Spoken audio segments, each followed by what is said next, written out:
Okay, students. So, good afternoon, all of you. Now, Vachu, my name is Nakul Sherwal. I am the counseling head of organization known as Edumenta. आप सारे बच्चे मेरे साथ already बने हुए हो। आज की ये वीडियो 2020 वाले स्टूडेंट्स के लिए नहीं है, ये है 2021 वाले स्टूडेंट्स के लिए। ये उन बच्चों के लिए जो राइट नाउ अपने अभी 12th क्लास के अंदर हैं, पास आउट जो बच्चे, उनके लिए मैं काफी सारी वीडियोस बना चुका हूँ। ये उन बच्चों के लिए जो बेटा अभी इस समय अपनी 12th क्लास के अंदर हैं, जो अगले साल अप्लाई करेंगे। आप सारे बच्चों के ना माइंड में एक बहुत बड़ा डाउट था कि यार अगले साल क्या हमारा प्रोसेस होगा एडमिशन्स का। सर क्या इस बार ऐसा तो नहीं है फॉर्म डिले होंगे? लास्ट ईयर तक फॉर्म तो नवंबर दिसंबर जनवरी में निकल जाते थे, क्या इस बार इसी मंथ में फॉर्म निकलने वाले हैं? क्या अगले साल एंट्रेंस की डेट्स होने वाली है? बच्चे मुझे बहुत ज्यादा कांटेक्ट कर रहे थे इन सारी चीजों से रिलेटेड, एडुमेंटोर के बच्चे तो खासकर। सो बच्चों, मैंने ना आप सबको जैसे आप पता ही होगा कि क्राइस्ट बैंगलोर ने अपनी एंट्रेंसेस की फॉर्म्स फिलिंग शुरू कर दी है। क्राइस्ट बैंगलोर बहुत सारे कोर्सेज कराता है, डिफरेंट डिफरेंट कोर्सेज कराता है। उनके फॉर्म्स 8 ऑफ दिसंबर को निकल गए थे। ऐसे ही NLU Delhi, national law university Delhi ने अपने एंट्रेंस की डेट दे दी है अगले साल, दैट इज 2 मई को एंट्रेंस होने वाला है एनएलयू दिल्ली का, जिसका फॉर्म जनवरी फर्स्ट वीक को निकल जाएगा। सो बेटा इस साल भी जो आपके सीनियर बच्चे हैं ना, उन्होंने पेंडेमिक के बीच में एंट्रेंसेस दिए हैं। टाटा कंसल्टेंसी सर्विसेज टीसीएस ने मैक्सिमम एंट्रेंसेस करवा दिए online, plus national testing agency that is NTA, उन्होंने सेंटर पर बुला के भी एंट्रेंसेस करवाए। तो अगर इस साल हुए तो अगले साल भी फॉर श्योर होंगे, आपका एडमिशन प्रोसेस भी बेटा फॉर श्योर होगा। तो ये आज के किस पर्पस के लिए वीडियो है? चलो बेटा ऐसा करते हैं, सबसे पहले व्हाइट बोर्ड को शुरू करते हैं। नाउ बेटा सबसे इंपॉर्टेंट चीज जो हमें समझनी है, ये है आज की video form filling required documents. कौन कौन से डॉक्यूमेंट्स रिक्वायर्ड होते हैं फॉर दी फॉर्म फिलिंग? अब सारे आप बच्चों के फॉर्म्स निकलने शुरू हो जाएंगे। मैक्सिमम कोर्सेज के फॉर्म्स आपको दिसंबर एंड जनवरी में फिल करने होंगे, जस्ट लाइक एवरी ईयर। मैं ऑलरेडी बता चुका हूं, क्राइस्ट यूनिवर्सिटी के forms are out, Ashoka University के पहले ही निकल चुके थे, एनएलयू दिल्ली की तो एंट्रेंस टेस्ट की डेट भी आ गई है। अगर कोई बच्चा सोच रहा है ना सीबीएसई कब होगा, कैसे डेट्स रहेंगी, तो मैं आपको एक चीज बेटा बता सकता हूं। हम एग्जांपल ले लेते हैं 2018 का। मैंने बच्चों को पहले भी बताया, दोबारा से ये एग्जांपल लेता हूं। 2018 में सीबीएसई के पेपर 31 ऑफ मार्च को खत्म होने थे, which was nothing but economics. क्या हुआ? लाइफ में ट्विस्ट आया, पेपर हो गया लीक। लेकिन यूनिवर्सिटीज लाइक क्राइस्ट, एनसीएचएमसीटी, जो अपना होटल मैनेजमेंट के एंट्रेंसेस कराते हैं, सिम्बी, आईआईएम, इन सब ने अपने एंट्रेंस की डेट ऑलरेडी दे दी थी बेटा। क्योंकि एक एंट्रेंस कराना आसान नहीं होता, एंट्रेंस ऑनलाइन होता है, कंप्यूटर बेस्ड होता है, तो उसके लिए कंप्यूटर लैब हायर करनी पड़ती है, वहां पे सारी अरेंजमेंट करनी पड़ती है। वो 10-20 दिन पहले नहीं होता, वो 2 महीने पहले अरेंजमेंट हो चुकी होती है। क्योंकि एंट्रेंसेस जो होते हैं वो मैक्सिमम सैटरडे या संडे को होते हैं, तो सैटरडे संडे को ये यूनिवर्सिटीज वहां के लैब को हायर कर लेती हैं। तो और कोई कहता भाई इस डेट को मैं कराऊंगा, इस संडे को मैं कराऊंगा, कई बार सेम डेट पे 2-3 एंट्रेंसेस भी इसी वजह से क्लैश करते हैं। तो अब ये जो पेपर हुआ था लीक, तो ये तो इसके बाद पता चला कि लीक हुआ। क्राइस्ट ऑलरेडी अपनी एंट्रेंस की डेट 23 ऑफ अप्रैल दे चुका था। होटल मैनेजमेंट आईएचएम के लिए NCHM city already date 26 of April दे चुका था। सिम्बॉयसिस अगेन शायद फर्स्ट वीक ऑफ मई में, करेक्ट मुझे डेट याद नहीं आ रही, फर्स्ट वीक ऑफ मई शायद सेकंड में रही होगी, दे चुका था। आई एम अप्रोक्सीमेटली 11th मई के आसपास अपनी डेट दे चुका था, तो ये डेट पहले दे चुके थे। पेपर लीक हुआ इकोनॉमिक्स का, देन पेपर हुआ 25 ऑफ अप्रैल को। 25 ऑफ अप्रैल को पेपर किसका हुआ? इकोनॉमिक्स का। Now understand the psychology. वो बच्चे जो 12th क्लास में थे, वो 12th क्लास का बच्चा जिसने ड्रीम बना रहा था क्राइस्ट में जाऊंगा, उसका पेपर बोर्ड एग्जाम से 2 दिन पहले हो गया। होटल मैनेजमेंट का पेपर 1 डे बाद हुआ। सिम्बॉयसिस का पेपर बेटा 10 दिन बाद हो गया मैक्सिमम। आईएम का पेपर 15 दिन बाद हो गया। और ये एक्चुअल में हुआ था बेटा इन 2018। ये सब आपको मैंने क्यों समझाया कि आप इसलिए अभी सीबीएसई की देखो, सीबीएसई होगा, सीबीएसई ने बोला है वो सीबीएसई कराएंगे, ऑनलाइन नहीं कराएंगे, ये भी क्लियर कर दिया। डेट आ जाएंगे विद इन 3-4 वीक्स, 1 मंथ के अंदर बेटा सीबीएसई की। पर व्हाट आई वांट, आप सीबीएसई की मेहनत करो। आपको क्या करना है, हमारा काम, हमारे हाथ में क्या, हमारे हाथ में कर्म करना है, हमारे हाथ में सोचना नहीं है। हम सोचते ज्यादा है, आज की डेट में कर्म नहीं करते। जब भी तो हम 5th-6th क्लास में टॉप करते थे क्योंकि तब एफर्ट मारते थे। आज की डेट में मार्क्स कम आते क्योंकि हम सोचते ज्यादा है। तो हमें क्या करना है बेटा, अब ना हर एक चीज की ना लाइफ में बेटा डेडलाइन होती है। ये बहुत इंपॉर्टेंट चीज है समझना, लाइफ में हर एक चीज की डेडलाइन होती है। जैसे वो बच्चा जो अक्टूबर, नवंबर, दिसंबर में भी सीबीएसई की पढ़ाई 1-2 घंटे भी नहीं करता था, जिसको 1-2 घंटे भी पढ़ाई करने में ऐसा लगता था यार पता नहीं कैसे पढ़ाई होगी, कैसे करूंगा, पता नहीं क्या चल रहा है लाइफ में, यार मन नहीं कर रहा, ये बच्चे को फरवरी में देखो 8 से 10 घंटे पढ़ेगा, ये 8 to 10 आवर्स पढ़ने लग जाएगा। इसको जो टॉपिक पहले समझ में नहीं आते थे यहां समझ में आने लग जाएंगे, क्योंकि इसके माइंड में एक चीज चलेगी, डेडलाइन, डेडलाइन, डेडलाइन, डेडलाइन, कि यार अगर अब सीबीएसई के लिए फरवरी मार्च में नहीं पढ़ा तो बोर्ड्स में मार्क्स अच्छे नहीं आएंगे। पेरेंट्स बार बार क्या बोलने लग गए थे कि बेटा पढ़ ले, फरवरी आ गया, अब पढ़ ले, अब भी नहीं पढ़ेगा तो बोर्ड में मार्क्स कैसे आएंगे। जनरली बच्चे मुझसे एक चीज पूछते हैं कि सर ये टॉपर बच्चे बेटर मार्क्स कैसे लाते हैं। पेरेंट्स मेरे पास आके कहते हैं सर हमारा बच्चा तो एवरेज बच्चा है, सर ये पता नहीं बच्चे टॉपर कैसे बनते हैं। मैं उनसे कहता हूं कोई भी बच्चा एवरेज मेरी नजर में तो नहीं है। मेरी नजर में हर बच्चे के पास टैलेंट है। मेरी नजर में हर बच्चा ऐसा है जो लाइफ में सक्सेसफुल हो सकता है, हर बच्चे को सक्सेस मिल सकती है। अब आप कहेंगे सर ऐसा नहीं है, सर टैलेंट अलग अलग होता है। नहीं, लेट्स टेक एन एग्जांपल, मैंने बच्चों के साथ ये पहले भी शेयर किया, लेट्स टेक एन एग्जांपल। अब अगर आज ये सारे बच्चे मूवी देखने जाते हैं, ये सारे बच्चे मूवी देखने जाएं 12th क्लास के, ऐसा होगा क्या 95% वाले को 95% मूवी समझ में आ रही है, 80% वाले को 80% मूवी समझ में आ रही है, एंड 50% वाला कह रहा है यार भाई साथ वाले को कौन नहीं मारा, भाई प्लीज बता दे भाई कैसे करना है, क्या करना है। तो मूवी तो सबको सेम समझ में आती है, बिल्कुल सेम समझ में आ रही होती है। तो जब यार मूवी हम देखते हैं तो फिर तो सेम इंटरेस्ट आता है, पढ़ाई में मार्क्स डिफरेंस आते हैं। क्योंकि बेटा टॉपर बच्चा टॉपर इसलिए बनता है क्योंकि उसके लिए सीबीएसई की डेडलाइन पूरे साल होती है। वो 365 दिन पढ़ता है, उसके लिए 365 दिन साल के, चाहे जुलाई हो, सितंबर हो, दिसंबर हो या फरवरी हो, वो उतनी ही मेहनत के साथ जुलाई अगस्त सितंबर में भी पढ़ता है जितनी मेहनत के साथ वो फरवरी में पढ़ेगा। तो वो अपना सिलेबस टाइम पे कंप्लीट करता है क्योंकि उसकी लाइफ का एक लक्ष्य होता है कि यार मुझे आफ्टर 12th एक अच्छे कॉलेज में एडमिशन चाहिए। अगर आप अभी भी फरवरी की जगह अगर आप अभी दिसंबर में पढ़ो, जनवरी में पढ़ो, फरवरी में पढ़ो और मार्च में पढ़ो, देखो आपके बोर्ड्स में कितने अच्छे मार्क्स आएंगे बेटा, क्योंकि ये डेडलाइन है। ऐसे ही एक और डेडलाइन आप सारे बच्चों की लाइफ में है बेटा, that is to decide your courses and colleges. और वो कब है बेटा, वो है दिसंबर। अगर अभी भी 12th क्लास के बच्चों ने ये फाइनल नहीं करा है, उनको आफ्टर 12th क्या करना है, तो बेटा इससे डिले मत करो क्योंकि अब कॉलेजेस के फॉर्म्स निकलेंगे। अभी भी नहीं करा तो कभी भी नहीं करा। तो बेटा अब प्लीज अपने लिए 2 कोर्स, 3 कोर्स, 4 कोर्स जो भी करने में इंटरेस्टेड हो उनके लिए नहीं तो हेल्प लो, उसके लिए कहीं से काउंसलिंग लो और अपना ये फाइनल करो कोर्स कॉलेज। और क्योंकि अब हमें फॉर्म्स भरने हैं, फॉर्म भरने के लिए सबसे इंपॉर्टेंट क्या होता है, आज मैं क्राइस्ट का फॉर्म कैसे भरना है वो उसमें नहीं सिखा रहा, आज मैं बता रहा हूँ फॉर्म भरने के लिए सबसे इंपॉर्टेंट क्या होता है। जैसे ना जब महाभारत की लड़ाई हो रही थी तो अर्जुन जब लड़ने गए तो सबसे इंपॉर्टेंट क्या था, उनको बहुत सारे अस्त्रों का ज्ञान था, उनके पास बहुत सारे एरोस थे अलग अलग पावर के, उनके पास ब्रह्मास्त्र भी थे, सारे पावर वाले उनके पास वेपन्स थे और उनको सारे वेपन्स का ज्ञान था कहीं ना कहीं। तो वो वेपन का ज्ञान जब उनके पास था ना तो उन्हें वहां पे जाके चलाना था और अच्छे से चलाना था। ऐसे जब हम फॉर्म्स भरते हैं ना, हमारे पास भी इंपॉर्टेंट वेपन्स होने चाहिए और वो वेपन्स क्या हैं, हमारे डॉक्यूमेंट्स। अगर किसी बच्चे के पास उसके डॉक्यूमेंट सही तरीके से रेडी हैं, आपका फॉर्म 10 मिनट के अंदर भर जाएगा।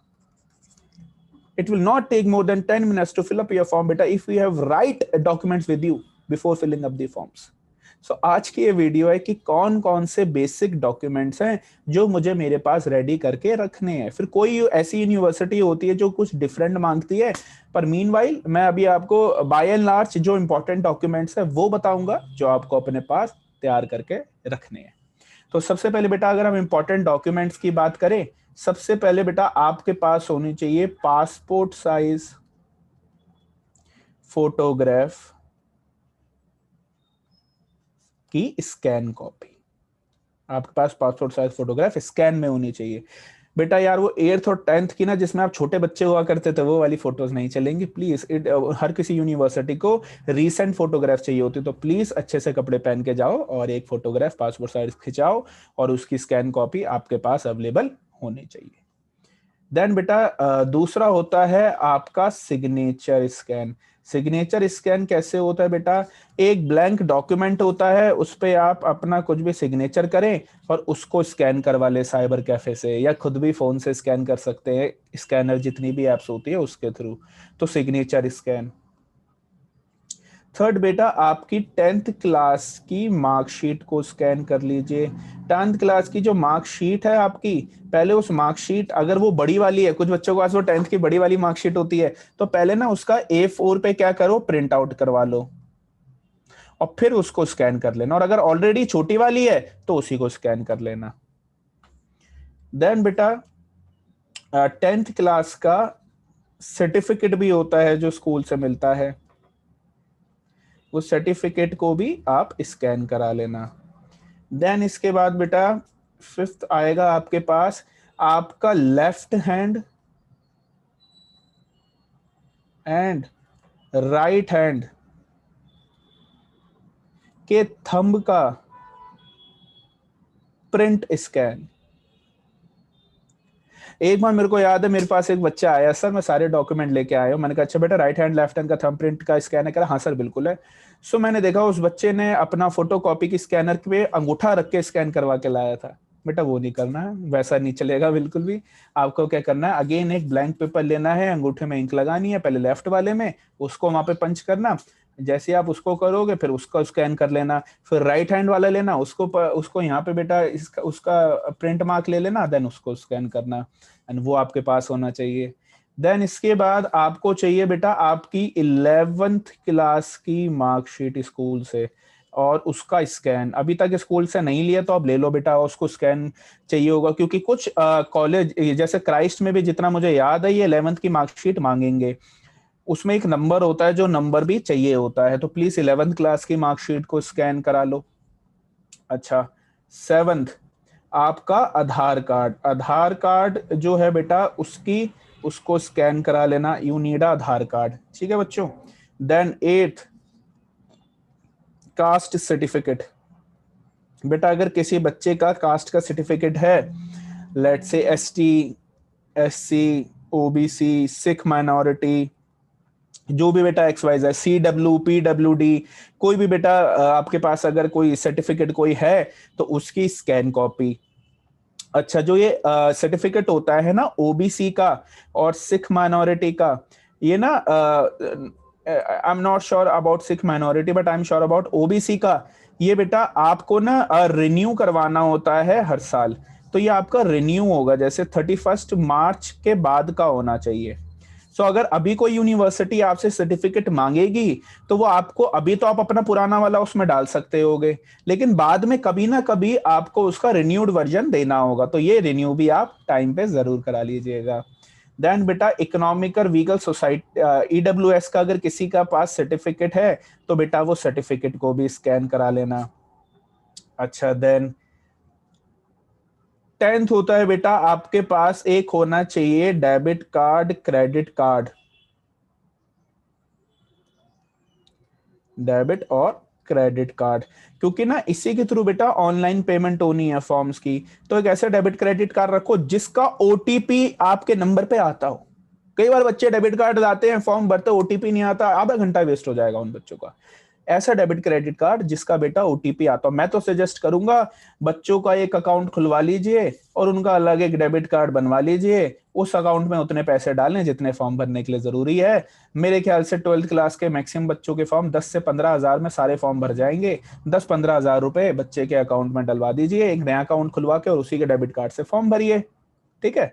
और ये अकाउंट फिर आगे भी यूज होगा, जब कॉलेजेस की फीस आपको भरनी होगी वो ट्रांजैक्शन सारी आप इस अकाउंट से कर सकते होंगे।